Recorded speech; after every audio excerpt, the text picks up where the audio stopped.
हमारे साथ साझा करने के लिए।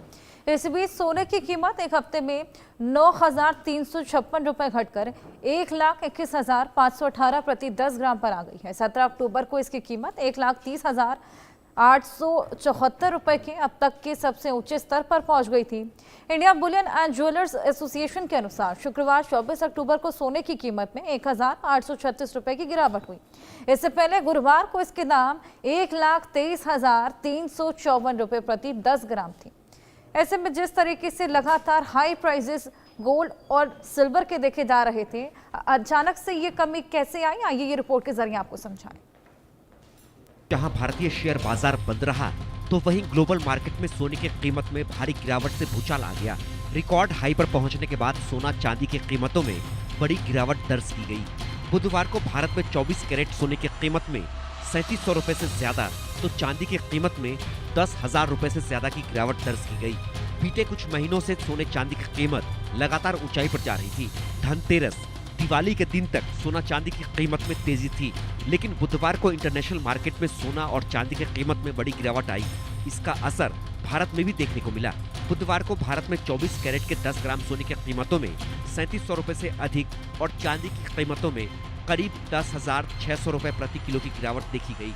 लेकिन जानकारों का कहना है कि सोना और चांदी की कीमत में भारत में बड़ी गिरावट देखी जाएगी।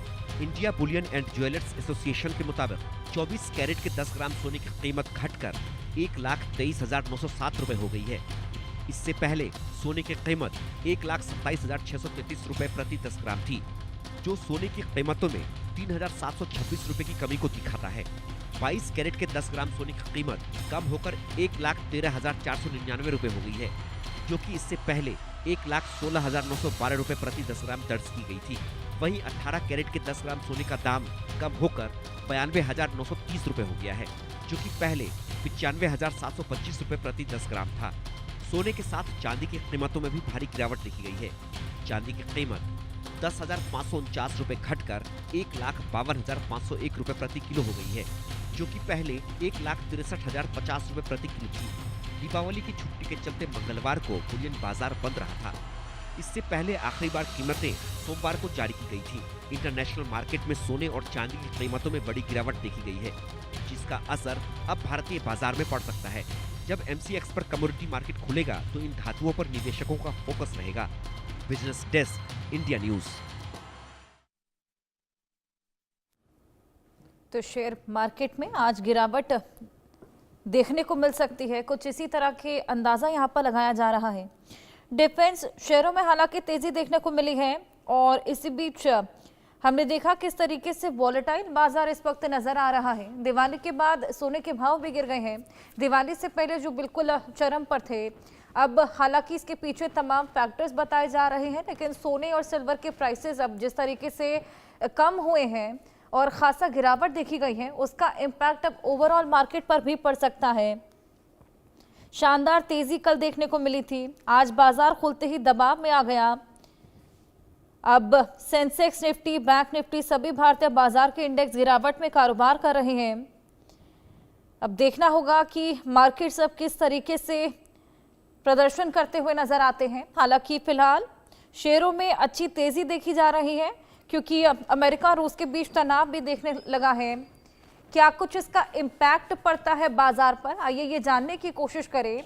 आकाश जिंदल अर्थशास्त्री हमारे साथ जुड़ गए हैं। स्वागत है आकाश जी आपका। धन्यवाद। आकाश जी, हम देख रहे हैं कि दिवाली के बाद अचानक से सोने और चांदी के प्राइसेस गिर गए हैं, जो कि एकदम चरम पर थे, बेहद ज्यादा बढ़ चले थे। क्या फैक्टर्स रहे हैं? कि दिवाली के ऊपर सोने के प्राइसेस दिवाली तक हमने देखा बढ़ते रहे, काफी तेजी रही है। इसके पीछे कारण ग्लोबल हैं। सबसे पहले तो टैरिफ की वजह से ग्लोबल इकोनॉमी में चल रही है, फिर जियोपॉलिटिकल इश्यूज चल रहे हैं, जैसे पीछे इजराइल हमास इशू रहा, रशिया यूक्रेन वॉर रही, साथ ही साथ डॉलर का वर्चस्व कम हो रहा है, डी डॉलराइजेशन से कहा जाता है, और फेड रेट की अनसर्टेनिटी भी है। साथ ही साथ हिंदुस्तान में देखिए, हम सोने को हम ज्वेलरी शेप में काफी कंज्यूम करते हैं। ग्लोबली इसे हेजिंग के लिए बाय किया जाता है, क्योंकि पैनिक के समय में, अनसर्टन टाइम में एक बहुत अच्छा जो है सेफ हेवन एसेट माना जाता है। अब एक तरफ इसकी डिमांड बढ़ती जा रही है, लेकिन सप्लाई इसकी कम होती जा रही है, क्योंकि गोल्ड की एग्जिस्टिंग माइंस की एक्सट्रैक्शन कैपेबिलिटी कम हो रही है। नई माइंस की डिस्कवरी इतनी नहीं हो रही, तो इसलिए हमने देखा दाम बढ़ते रहे। लेकिन अब कुछ प्रॉफिट बुकिंग आई है और इतने दाम बढ़ने के बाद जाहिर सी बात है प्रॉफिट बुकिंग का आना एक नेचुरल चीज थी। बट एक चीज बता दूं, अगर किसी को अभी भी गोल्ड परचेज करना है शादी के लिए, किसी उत्सव के लिए, तो अभी भी परचेज किया जा सकता है, क्योंकि गोल्ड प्राइसेस आने वाले दिनों में भी बढ़ने की संभावना है। जियोपॉलिटिकल फैक्टर्स अपनी जगह हैं, उसके अलावा डी-डॉलराइजेशन का कॉन्सेप्ट चल ही रहा है। टैरिफ की वजह से ग्लोबल इकोनॉमी में आगे भी अनसर्टेनिटी रहने की संभावना है। तो एक फॉल से ये ना सोचें कि मार्केट अब रुक गई है या रिवर्सल आ जाएगा।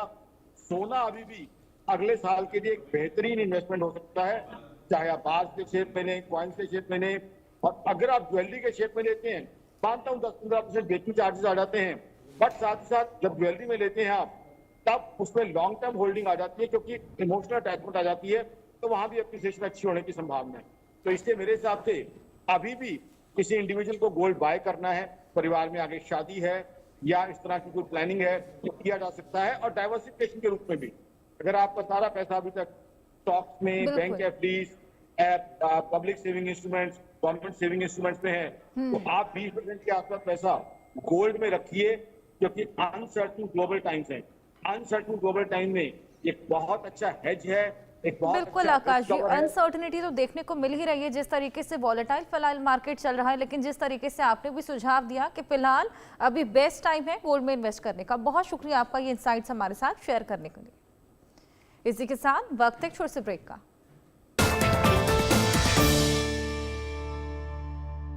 MDH का किचन किंग किचन में हो तो हम